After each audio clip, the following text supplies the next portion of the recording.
Hello, everyone, and welcome to the Live, Create, Launch podcast, the podcast where we interview Lassonde's amazing current and graduated entrepreneurs. I'm your host, David Kale, and today I'm joined by Mark Pittman, the founder and CEO of Blyncsy. Alongside that, he has an impressive background with getting his JD at the Quinney College of Law and his MBA at the David Eccles School of Business. So first off, Mark, I just want to say thank you so much for taking the time to be here today. And not only that, this is the first ever film version of this podcast. So I want to thank you for being here. So for those who don't know, could you briefly describe Blyncsy?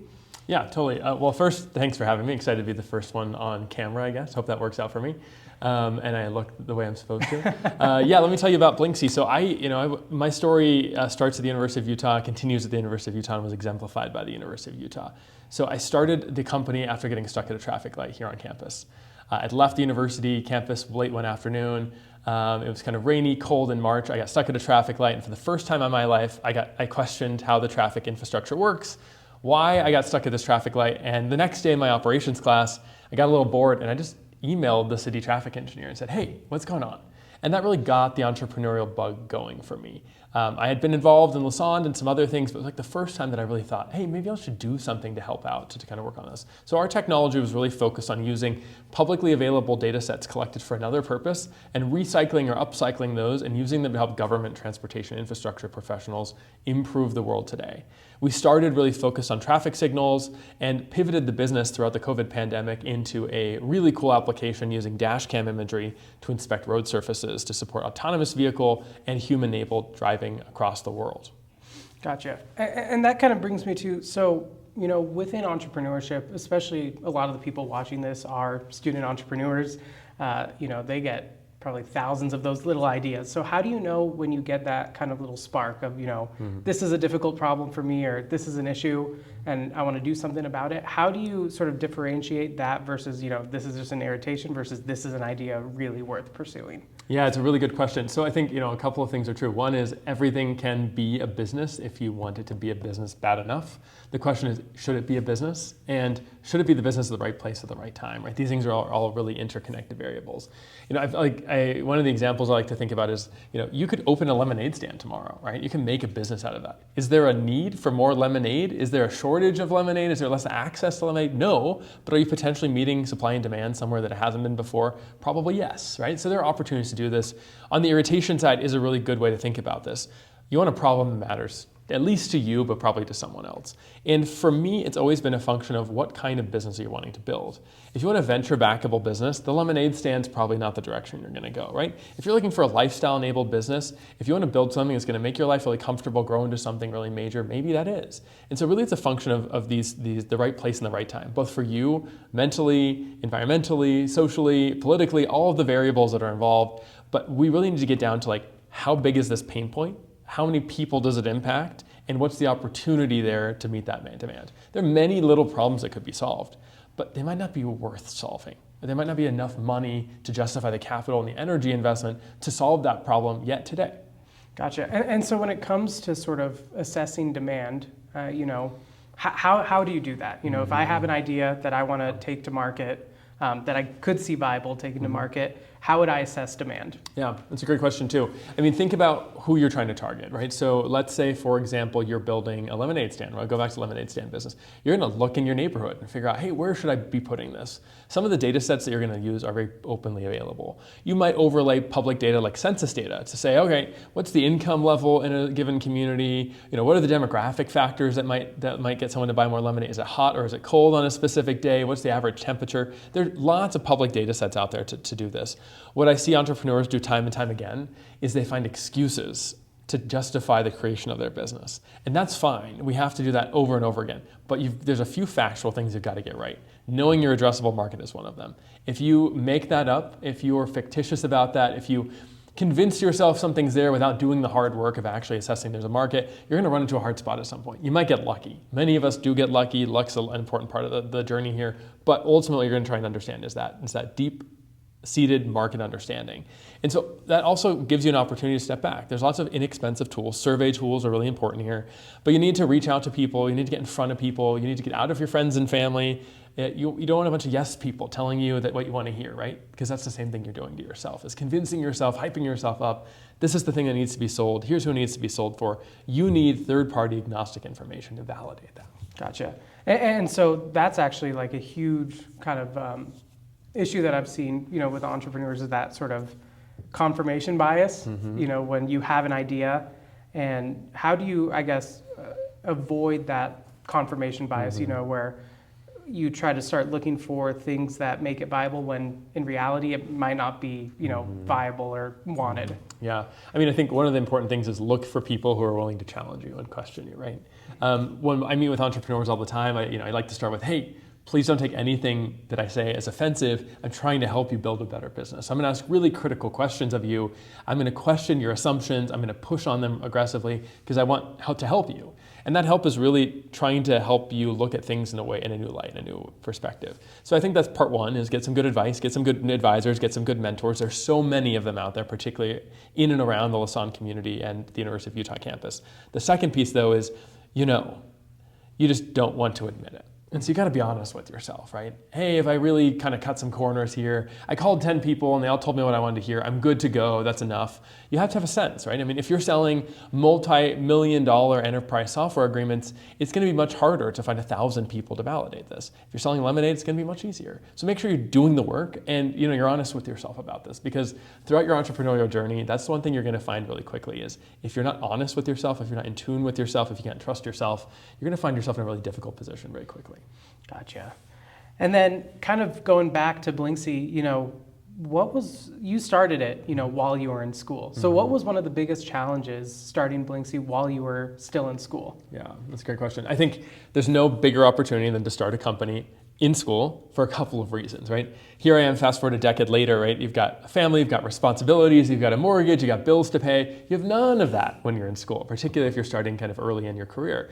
That's the best time to start a business. You're encouraged to fail. You're encouraged to fail up because guess what? You're working towards a degree the whole time you're doing it. The other thing I'll tell you from a positive perspective is every class you take will seem more tangible if you're taking it through the lens of the business that you're building. Your finance class will matter more because you'll learn how to read a balance sheet because you're gonna have to create a balance sheet. Your accounting class will matter more because you're gonna have to deal with an accountant. All these things become really tangible. On the flip side, there's the balance, right? You've got a lot going on. College is an opportunity, particularly to find yourself and discover who you are and build the things that you want to build.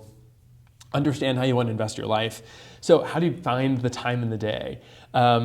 It's there, whether you want to or not. It requires some sacrifices, and that's the opportunity, right? I mean, I got my JD and my MBA at the same time as I started Blyncsy, and I was working on the side as a law clerk.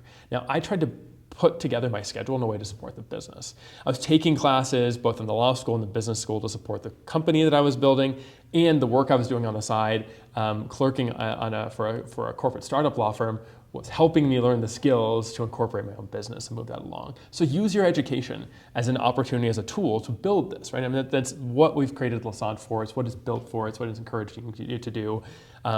Take advantage of those resources to help you structure your career as an entrepreneur. Gotcha. And so what specifically, within your legal and business education while you were in school really helped you, push forward your business? Yeah, I don't know that I could really point to one thing, but I'll give you some really important examples. I use my law degree every single day. While I never took the bar, I never practiced law, I use it every day. Identifying and spotting issues, problems, dealing with contracts becomes the majority of the business that you're going to be engaged in. As a leader, as a CEO, your job every day is to identify problems, help your team solve that, make sure you identify the most critical risks and liabilities to your business, and mitigate those. And that's the first kind of step, right? Is identifying the problem you've got. You got to know there's a mine that you've stepped on before that's a problem. On the flip side, from my MBA's perspective, the world works through business, right? And I learned that through business school more than I learned it through law school. But those two skill sets combined for me were really unique because I could understand the contractual obligations and issues written on paper, but also the soft skills and the business acumen that I needed to get by.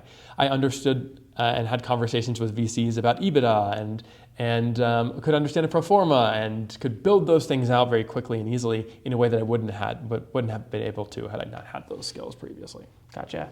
And so I work actually with a lot of students who are both interested in law and business. Mm-hmm. So what would you say to those students who want to do both of them? How do they manage both of those That's together? a great question. Well, I think for the first question is, do you really want to do both, right? I think they sound fun, they sound exciting. I did both, so who am I to encourage anyone to do anything differently? But I'll say, take a step back and ask yourself what skill set you're getting. When you go down the traditional law school path, you're being trained to work as an associate in a large law firm. That's really what you're being trained to do. If you have no intentions of ever doing that, is that the right thing for you? You can take classes at the law school while you're in business school as an elective. So maybe make your own program, figure out if there's a way to kind of create the education that you want to create without maybe conforming to these lines. However, I would overwhelmingly encourage you to consider the Quinney College of Law if you're going to look at law school for a couple of reasons. One of it, of course, is the close collaboration with the David Eccles School of Business and that ability to kind of craft these degrees together. It gives you the opportunity to engage in these graduate programs at Lassonde, to take university-owned technologies and help create businesses out of them, to give you some dry runs, right? So to put you on a tricycle, if you will, with some training wheels and learn the mechanics of starting a business before you go do it on your own. So I think that's really my advice to you is do some soul searching, what you're after. The aptitude for law school and business school are usually fairly different, but in many ways aligned, right? It requires kind of a very rigorous, disciplined approach to it. And ultimately, at the end of the day, that's what you need to be an entrepreneur anyway. You need to be disciplined regardless of what you're going to do. Gotcha. And then so kind of looking at the educational aspect of it, you were very involved when it came to Lassonde. Mm-hmm. How did Lassonde enable that entrepreneurial drive? Yeah, that's a great question. I wouldn't be here but for Lassonde and the David Eccles School of Business, and there's a bunch of reasons that's true. The first is I thought I was going to be a corporate lawyer. I pictured myself in some high-powered law firm, negotiating contracts all day until 2 a.m, supporting mergers and acquisitions overseas. And during my experience, what changed was Lassonde's perspective. My internship during business school was with IBM, right? I had a very, very lucrative job offer there to go and join their sales acceleration program and sell things like IBM Watson, which was at the time a very large cloud computing platform. Really exciting opportunities. I'd worked in the corporate startup world, but for me, it was about the hook. I got so caught up and excited about entrepreneurship. And the reason why, I think, is because I got to build my own journey, but I got to solve a problem. And the problem I got to solve was something that I thought everyone was really acutely facing. And I got to tackle that in a new way. So that's what really inspired me. But Lassonde gave me the entrepreneurial bug, encouraged me the entire way. I was part of the New Ventures program, commercializing these university-owned technologies. I understood some of the mechanics. I was part of the Get Seeded program, helping provide seed funding to other startups. I was involved in pitch competitions here on campus, was able to do a variety of different things to help kind of craft my career and also put me in front of the places that make you successful, right? There's this adage that you make your own luck, and you make your own luck by putting yourself in a position to be lucky or become lucky. So going to these pitch competitions, meeting a VC, for example, allows you to then reach out to that VC and say, hey, I'm starting this business. Would you take a look at it? So that entire network, it's really hard to even put into terms, exists here as part of the entrepreneurial ecosystem. And the continuing education opportunities, podcasts like this and others, really allow you to accelerate your education before, during, and after you start your entrepreneurial experience. Gotcha. So I kind of want to fast forward. You've created Blyncsy, you're the CEO. What was one of the harder decisions you had to make, and how did you handle it? Yeah, the hardest decision I've ever made is to sell Blyncsy. So 18 months ago, Bentley Systems, a publicly traded company, acquired Blyncsy. And it's a hard thing for a couple of reasons. This is your baby in the most extreme sense. You feel so much pride, and you also feel this connection to your business. You become very defensive, very protective of it. And it's really hard at some point to kind of say, hey, I'm letting this baby go into the world on its own, right? Do its own thing, but I'm still staying kind of tangentially involved. So that was a really, really, really challenging thing for me. Fortunately, I still run the day-to-day operations of the business and continue to do that today. But you get a little more distance every day. It's not yours anymore. It's owned by a different set of shareholders. You're generating value for someone other than yourself specifically. And the best way to handle that, I think, is with an open mind and open heart, right? So you've got to think about this intrinsically. Are you ready for it? Is it the right thing for you? And is it the right thing for the business? And those are two separate things. You have a fiduciary obligation to your shareholders to build a business that's valuable, generate as much shareholder return as possible, but you become this very entwined, interconnected part of that business, and you've got to have that responsibility for yourself. So I went and sought out career coaches and therapists, and spend some time thinking through, like, am I ready for this? What is it going to mean for me? How will I feel afterwards? Will there be a void? Will I regret it? Right? I read entrepreneurial books all the time, and people regret the things they do, right? For better or for worse. I recently was finishing a description from Michael Lewis on what happened with FTX and Sam Bankman-Fried, who signed over the company into bankruptcy. Clearly at the very end of FTX, it was all kind of falling apart, and there was they were threatening to indict him and drag him back to the U.S. 7 seconds after he turned over the CEO reins to someone else, he regretted it and tried to take it back. Right? Thinking about those sorts of things are really important. And he was staring down the barrel of the Department of Justice and still had fears about doing it. So think about what it's like when those pressures don't exist. That's a really important part of it, being honest with yourself. Gotcha. And I kind of want to touch on one thing. A lot of the people watching this are student entrepreneurs, right? And they're just getting started in their business, or a couple years into it, and a lot of them have that dream of growing it exponentially, selling it, going public and doing things like that. But along that line, there's a giant question mark.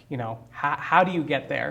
Could you offer any advice, since you've gone down that route, to get to that point? Yeah, it's a great question. So first, you've got to decide what kind of business you're building, right? We all want to build venture-backable businesses, right? We've seen with the articles about Mark Zuckerberg and Elon Musk and this venture world. It does not exist for everyone. It should not exist for everyone. And ventures are becoming choosier and harder to raise in. I don't know if I could raise venture capital today if I started my business over the way I did 10 years ago.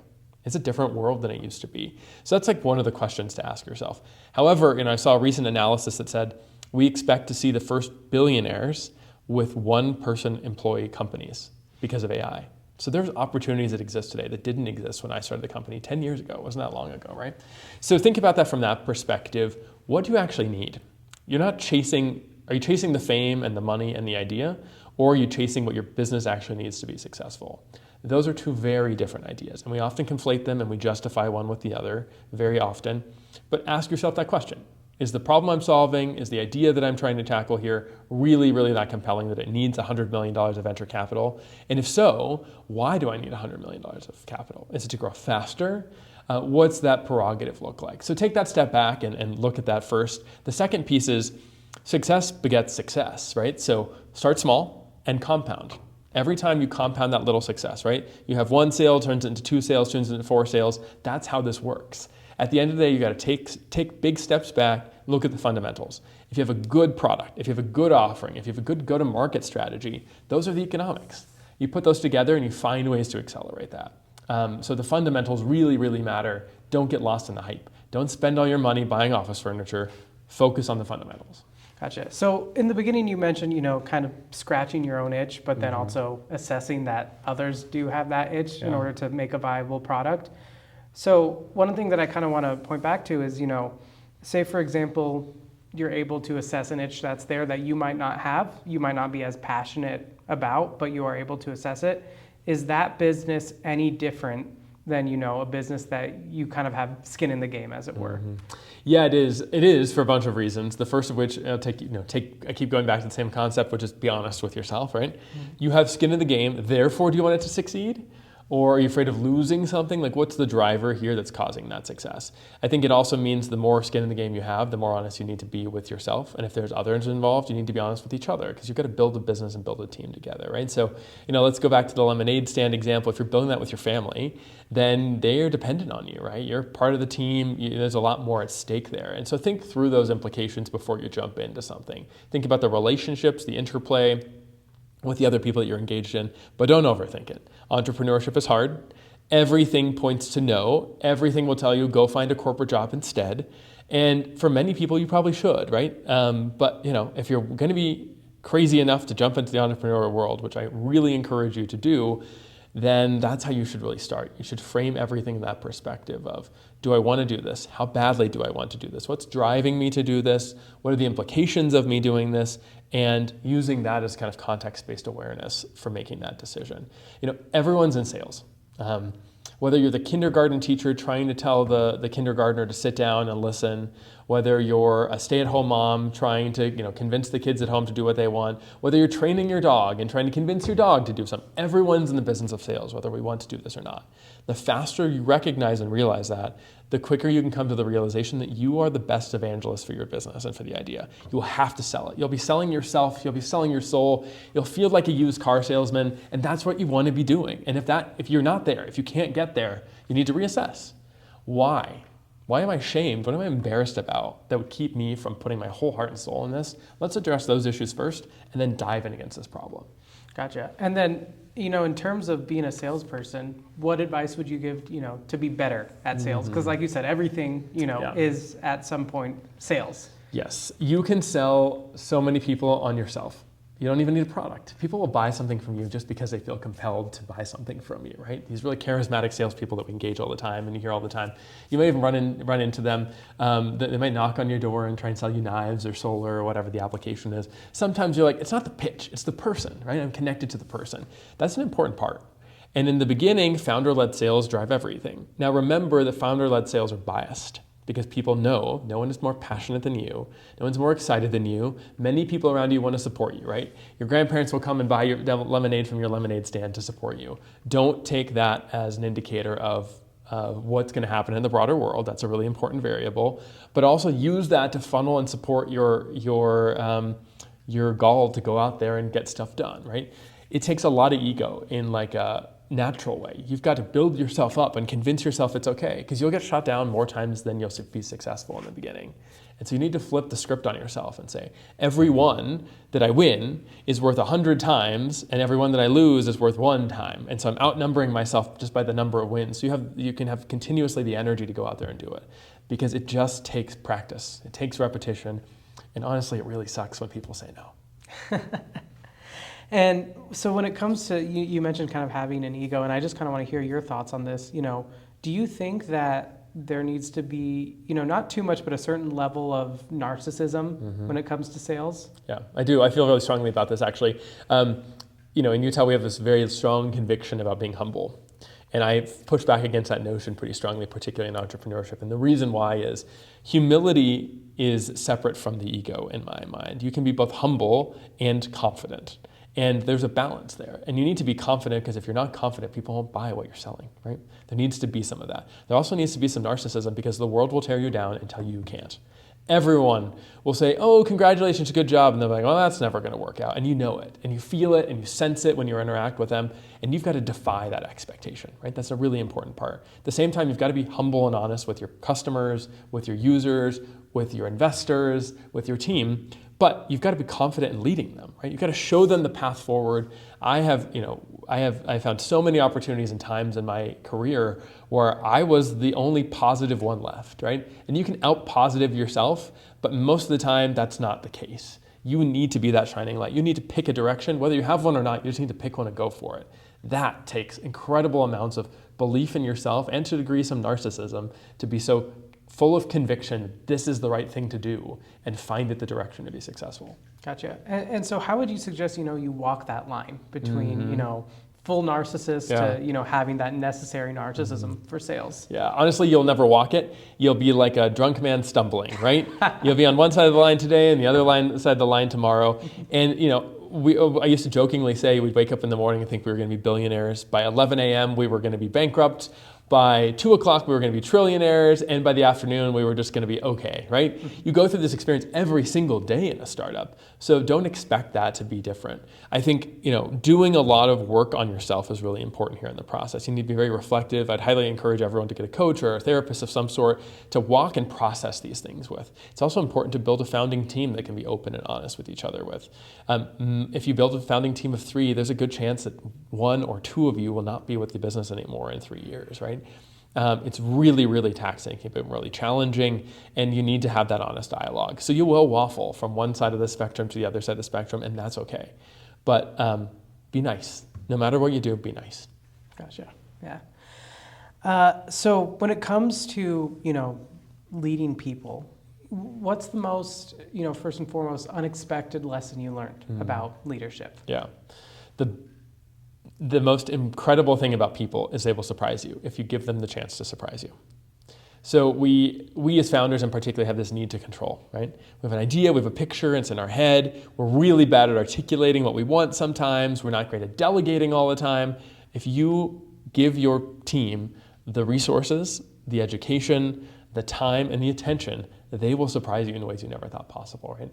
I have members of my team that have been with me forever that I can rely on completely and entirely, that started in very focused, specific roles, right? And that has evolved over time. As I advance in my career, as I become a more seasoned and senior executive, I have to delegate all of the time. And you have to learn to kind of roll with the punches. They won't always figure it out in the first go around, and that's okay. You've got to give them the wide breadth to explore for themselves who they are and make the mistakes that you made that you don't want them to make, right? You always hear these anecdotes of people talk about their children. They'll say, I don't want my child to make the same mistakes I did. And what's, of course, the climax of every movie is, well, you tried to control them too hard and they went the other direction, but eventually they found themselves back to where they should be because they made those mistakes. So give them the capacity to make those mistakes, encourage them to do that, and be nice about it. Gotcha.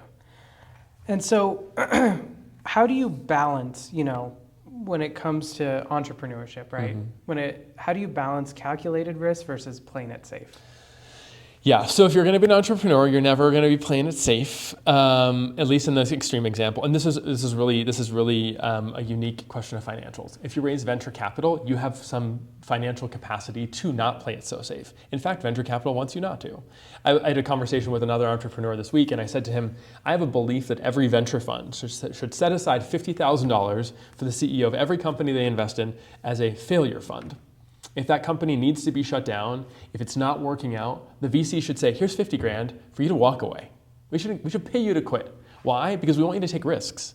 When you take that risk off the table, it allows you to be more honest, be more open, and identify if it's the right thing. There were times in my history that people would have said, you should not continue with this business. In fact, many people told me that. And here I am, having persevered that for a really long time and done it. So, there's two ends of this spectrum here. I think playing it safe matters at certain times, right? When you're running out of cash, you got to play it safe. But you also got to play it safe when you have a ton of cash, right? In that in-between those when really things matter. Think how every dollar that you invest is supposed to be a multiplier. So make sure you're investing it the right way. But never play safe with ideas. Never play safe with ambition. Never play it safe with talent that you're looking to hire. Make sure everything is kind of structured and logical, following a path. And for me, honestly, trust your gut. If your gut's telling you this isn't the right thing to do, you probably shouldn't do it, even if it sounds great on paper. Gotcha. So I kind of want to move on to, resilience and mindset, with that. Let's just start, what was probably one of the hardest days that you had within your entrepreneurial journey? And how did you make it through that? Yeah, on two separate occasions, I mortgaged my house to make payroll. And those were hard days, right? Not just because you're engaging in an incredible risk, right? Going back to playing it safe, but because it felt a little hopeless, right? It was sort of like, we're at the end of the line, we're trying to bridge to something else, we're trying to get somewhere else, and no one else believes, right? And that was kind of the sense of hopelessness that I kind of had at the end there. The perseverance, the resilience that kind of came in there was, it doesn't matter what others believe. This is what I believe, right? And put my money where my mouth was. Engaging in actions like that, while maybe not logical, showed other people how dedicated, committed, and serious I was to this, right? And they said, if he's willing to bet his own house on this, I'm willing to bet on him. And those are the types of investments that I think people will make in you, and that's, again, where people will surprise you. Gotcha, and that kind of goes back into investing in the person, yes. And that being the sales. It's all point. About the sales, yes. It's Gotcha. all about, it's a relationship, right? When you go to business school, you learn it's all relationship fundamentals at the end of the day. We're all connected to each other in ways that we don't understand or realize. And you'll come back. I was on a plane the other day, sitting next to someone that was a program manager at the Quinney Institute of Politics when I was an undergrad 15 years ago, right? And how our worlds have converged and reconnected. And this was on a plane in Austin, Texas, of all places. The world's a small place, and it's crazy how that comes and catches up with you. If you're a bad person, it catches up with you faster than if you're a good person. Gotcha. And then, kind of on the flip side, have you ever experienced self-doubt within your entrepreneurial journey? And how did you deal with that? Yeah. I experienced self-doubt probably most days, and I think that was probably the narcissistic element of me to say, I'm defying that idea.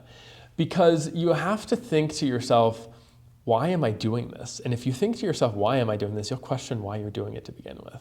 You have to be kind of maniacal. You've got to kind of ignore this and focus really directly on the business.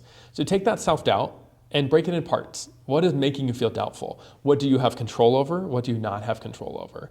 So much of that kind of therapy experience is identifying that you don't have control about certain variables and letting go of the fact that, being at peace with that, being comfortable with it. And that piece is really, really crucial in your entrepreneurial journey. You don't know if tariffs are going to start tomorrow and impact your business. You don't know if Silicon Valley Bank is going to go under and you're going to not be able to raise venture capital. The same way that you don't know that when you buy a house, if your job is going to get eliminated in 6 months. And so you just have to take those pieces off to the side and say, I don't have control of those. And that's okay. Here's what I can control. This is what matters to me. I have belief in this, and I don't need to have doubt in the other things.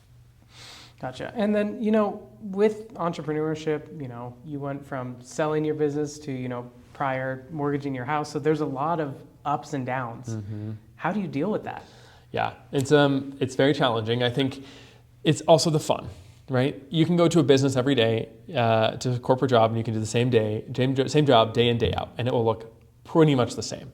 And you might get bored of that pretty quickly. We know a lot of entrepreneurs, founders that are later in the career. In fact, I think the average age to start a business is like in your late 40s, early 50s. It's a lot of people who have been in a professional job for a long time, kind of get to the end of the rope and are like, man, it's been pretty much the same. It's been like this slow, steady climb, same job, same day, different place.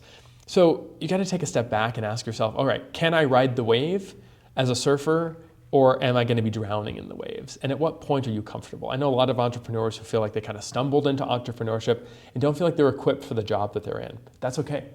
You don't have to be the CEO just because you had the idea. In fact, you probably shouldn't be the CEO just because you had the idea. Other people are better at building businesses, running businesses than you are.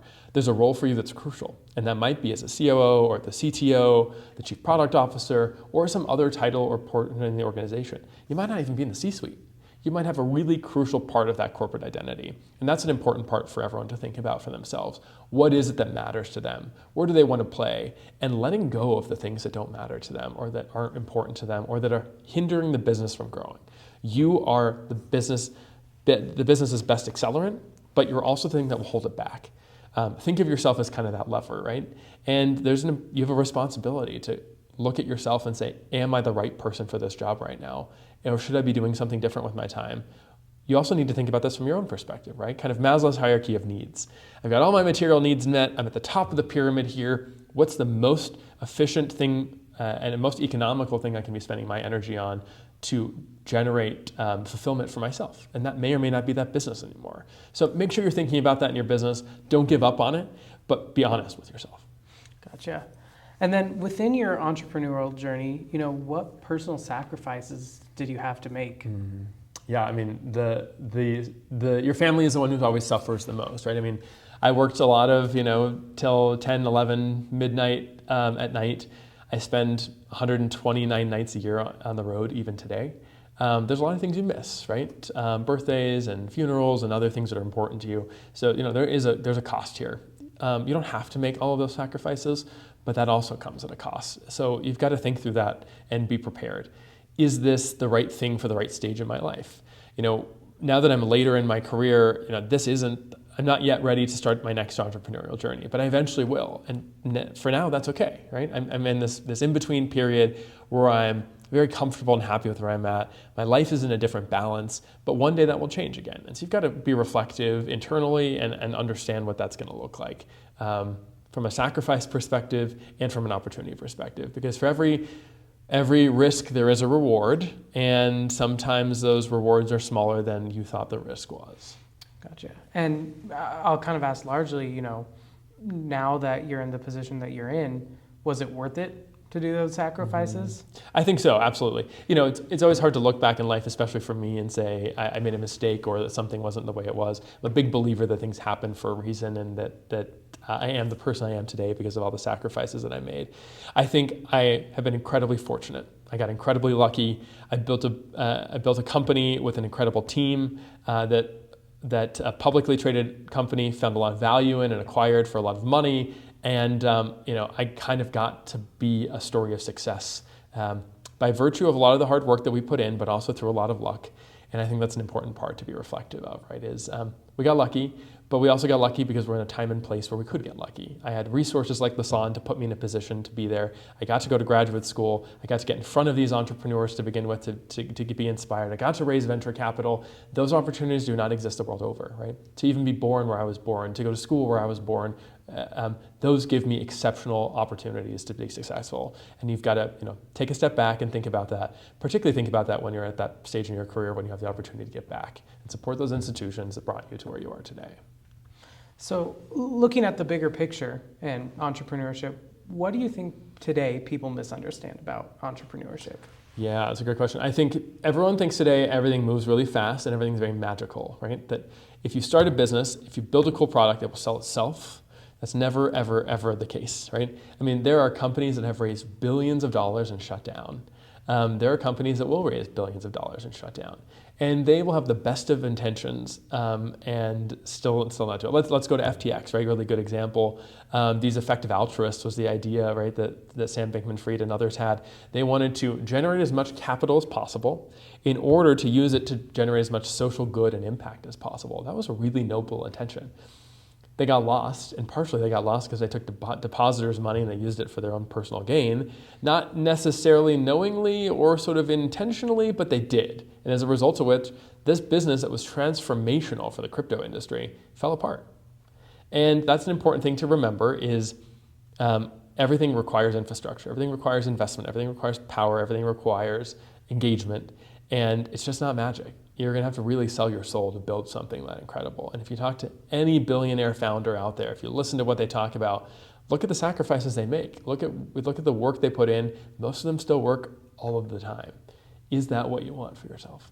Gotcha. And it's, again, about being honest with yourself. About being honest. So earlier you mentioned, we're going to see the first, single person billionaires, because of AI. Yeah. How do you see AI within, the entrepreneurial space?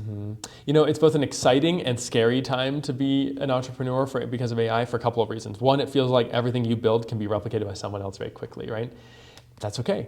Think about America was founded, right, on kind of a mercantilist organization. Anyone could go and grab a parcel of land and become a farmer and go compete with you and sell corn at the market. And there might be 12 corn farmers, and eventually one of you would be like, I can't compete anymore, it's not worth it. He has, his soil's a little better, he works a little harder, his grain's a little better, and some of you self-select out. This happens time and time again. We're at the beginning of that industry here for AI. That's why there's also opportunities. We have no overwhelming hegemonic pressures yet to single out certain industries. Corporate businesses will try and use AI as quickly as possible. Corporations are awful at innovating. They're awful at innovating because they're process-driven, and entrepreneurs defy process. So that's really the opportunity here for you guys to all use AI, I think, is to find ways to use AI to disrupt spaces that exist and really to disrupt the disruptors. Some of these companies, Google, Facebook, Apple, have been around a long time. They're now entrenched large institutions, right, to be disrupted, and they should be. That is really an enabling factor of AI. On the flip side, the nervousness is that you put all this energy in, that you create this open source code, that you contribute to this AI-based economy, and you can't actually monetize it, right? But the risks are also much lower because you've got a MacBook, you're sitting on the University of Utah campus, you're using the power from campus, you're on the campus Wi-Fi, you're using your student loans to pay for your overhead. This is the time to build something and take a risk. Gotcha. And so, you've had a very unique journey, from starting your business while you're in school to selling. How do you think this entire experience has defined you as a person? Yeah, that is a really good question. I think, you kind of mentioned the resiliency piece earlier. I feel like I'm a very resilient person. I feel like I've become a very resilient person. The University of Utah was a cornerstone of both my educational and career progression in a great way. I went to professional school here, right? I have multiple graduate degrees, and the idea was to teach me to go do a job, and it did. It just didn't teach me the job that I paid for the degree to get necessarily, right? Today, you can actually get you can get a degree that actually focuses on entrepreneurship here in the master's level, which wasn't available back then. But I think from a kind of summing it up perspective, my career trajectory has been bumps in the road, it has been really big highs and really low lows. But ultimately what it's really been is an incredible journey. And I think that's what you've got to really experience it all in is the memories, the experiences, the things that you've brought along the way. I am much better equipped to start something today than I was 10 years ago. But I don't regret all the experiences that we had, all the highs and lows that we went through, because I feel like they really made life kind of worth living along the path. Gotcha. And so, you know, within entrepreneurship, when you go down that route, especially starting your own business, it's going to be a while till you start seeing significant revenue and profit. Mm-hmm. So how do you define success, you know, outside of that traditional metric of profit in an entrepreneur? Yeah, if you're going to start a venture-backed company, you'll probably never see profit, or virtually never see profit. I mean, there's companies, look at Amazon, right? Unprofitable forever and ever and ever. So, you know, that's a really good question, because profit isn't necessarily the end driver. So you've got to think about that for yourself personally. What is enough is one of the important questions you've got to ask yourself. Is $1 million, 10 million, 100 million, $1 billion? We have a tendency as humans to never have enough. And the saying on Wall Street is pigs get fat, but hogs get slaughtered. So don't get too greedy. Because along the way, you've got to decide what's that number is for you. So, you know, think about that first and foremost, but then also take a step back and say, what success are we seeing in the business? There are objective metrics. Is that the number of users that we're supporting? Is that the amount of impact that we're having? Is the number of people that we employ? You know, some of these metrics are better than others, and that's okay, and that's applicable to your business. But, you know, for me, that was always the impact that we had on for our end user. We support millions of miles of roadway a year that we help inspect and maintain and extend the useful life of. That saves taxpayers thousands and thousands of dollars per roadway mile. It makes our roadways safer and smarter. So for me, the impactful thing was the fact that no one knew that we were proactively monitoring these roadways and making them safer to keep people alive on their journey home from school that day. And that was the rewarding part. So, you know, take solace in that. The more of a business you can build that has that social connection, I think the easier this becomes. If you're building a B2B sales platform, you know, you got to find your own why within that, and why this is impactful and important. And, you know, that will be part of your journey. Is this where I want to be spending my time? This is the best use of my life, is this business. So, you know, be honest with yourself and ask that question. So really just trying to find that like connection that you have, that maybe you get initially when you first start the business. Yeah, I mean, you need a connection to your business in some way, shape, or form. And that's exactly right. That passion, that spark that you had in the beginning, it will fizzle at some point unless you recreate it, unless you innovate around it, unless you keep it alive. You are the biggest evangelist of your business. And if you're not, someone else needs to be. And that's an important variable for you. Gotcha. And if you were to, you know, go back in time and give yourself one piece of advice before you started, what would that advice be? Yeah, I think the biggest piece of advice I'd give myself was take a step back and ask yourself what's going on every time you have a meeting with someone trying to influence you on the external side. What will happen is you'll raise venture capital and everyone will come to you and try and sell you a service. And you'll feel so honored and so, yeah, I need this and I need that, I must need this. All these important, exciting, influential people are coming to me. You might meet politicians, you might do all sorts of things. And at the end of the day, everyone wants something from you too, right? And so take a step back and ask yourself if this is worth what you're getting into and why. What's the value to the business? What's the value to you? Or is someone just looking to get and take advantage of an opportunity? Because at the end of the day, everyone is chasing an opportunity. We're all in sales. And so, you know, take a step back and be honest with yourself about what it is. Are you getting a social high here from the personal relationship that you get to build? Is this valuable? Is this a business resource that you should be investing in? Or is this just nice to have? Gotcha. And so is there anything that, you know, within you first started that you truly believe that now you don't believe when it comes to entrepreneurship? I think what I used to believe that I don't believe anymore is that everyone is built to be an entrepreneur. I believe most people are built to be entrepreneurs, but I have experienced throughout my lifetime many people who I think shouldn't have started the business as they did, and I think they feel that way too. And I think that's an important nuance, right? You've got to be honest with yourself again on what it is you're trying to build. If you're chasing success and fame, if you're actually trying to build something novel and unique, there are many better ways to get rich than be an entrepreneur. In fact, most of us will fail many times over before we're successful. And is that the right journey for you? So I think that's a really important caveat is not everyone is meant to be an entrepreneur, but most of us are. It's just entrepreneurship comes in many different shapes, sizes, and flavors. So make sure you pick the one that fits your aptitude. And then what is one resource or habit that has, helped you along the way that you would recommend? Stress management is one of the most challenging things you'll run into. There were many days I didn't sleep at night. I was kind of tossing and turning. I was going to physical therapy because I had knots in my shoulders and my neck from all the tension. I took a big step back, and I remember a kind of really pivotal moment in May of 2018 for me, where I said, I'm not sleeping well. And I did this holistic rebrand of my sleep schedule.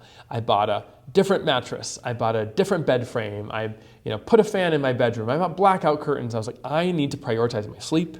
I need to prioritize exercising. I need to decompress. And I need to recognize that if I can't operate at my optimal, the business will suffer.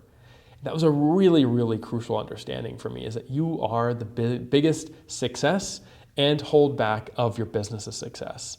If you are not optimized, your business will not be optimized. Take care of yourself first, and the business can thrive. I really like that. So you built your business, sold it. What's next for you? Great question. One, I'm not done building, right? Mm-hmm. So I'm really excited. Actually, next week we're announcing the single biggest product launch of my life on the stage at Google Next in Las Vegas, which will be really transformational for the business I built. I think it'll be transformational for the customers that we have, and it will take me truly global. So I'm not done building the business I've got, but this was my first major startup adventure. Not my first startup. I started several here as a student at the University of Utah, but my next one will inevitably come down in the future. But for now, I'm really focused on building. Gotcha. And congratulations, by the way. As